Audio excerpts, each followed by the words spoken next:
வணக்கம். தஞ்சாவூர் சமையல் சந்தோஷினி. வாங்க ஒரு பொங்கல் செய்யலாம். குதிரைவாலி அரிசி எடுத்துருக்கேங்க. நல்லா கழுவிட்டு காய வச்சதாங்க. அழுக்கு நிறையா இருக்கும். அதில் பைத்தம்பருப்பு லைட்டாக வறுத்ததுங்க. செவ்வரிசிங்க. நல்லா ஒருத்த சாப்பிட்லாம். பொங்கல் 2 பேர் கூட சாப்பிட்லாம். இப்போ நம்ம இது நல்லா கழுவியாச்சு. இதெல்லாம் நல்லா கழுவிட்டு குக்கரில் இதெல்லாம் 5 கிளாஸ் தண்ணி ஊற்றிக்கலாங்க. கொஞ்சோண்டு ஜீரகம் போட்டுக்கலாம், உப்பு போட்டுக்கலாம். பொங்கல் ரெடிங்க. இப்போ நம்ம 5 கிளாஸ் தண்ணி ஊற்றிருக்கேங்க. இப்போ இதை கழுவிட்டு வந்தாச்சு. இதை போட்டுடலாம்.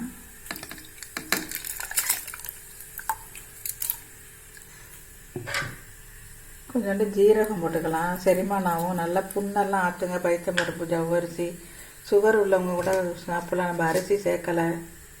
உப்பு போட்டுடலாம். இப்போ நம்ம குக்கரை மூடி ஒரு 5-6 விசில் வச்சிடலாங்க. பொங்கல் ரெடி. இப்போ நம்ம 1 ஸ்பூன் நெய் சேர்த்துக்கலாங்க. அப்போ தாங்க பொங்கி கீழே ஊற்றாமல் பொங்காமல் இருக்கும். இப்போ இந்த மாதிரி தான் இருக்குங்க. இந்த மாதிரி இருக்கும். கொஞ்சம் இன்னும் ஒரு அரை மணி நேரம் கழிச்சு பார்த்தீங்கன்னா கட்டியாக பொங்கல் மாதிரி வந்துடும். நீங்கள் இப்படி கஞ்சியாக சாப்பிட்றதாலும் சாப்பிட்லாம். சுகருக்கு நல்லது. சூப்பர் டேஸ்டியாக இருக்கும். வச்சு சாப்பிட்டு பாருங்கள்.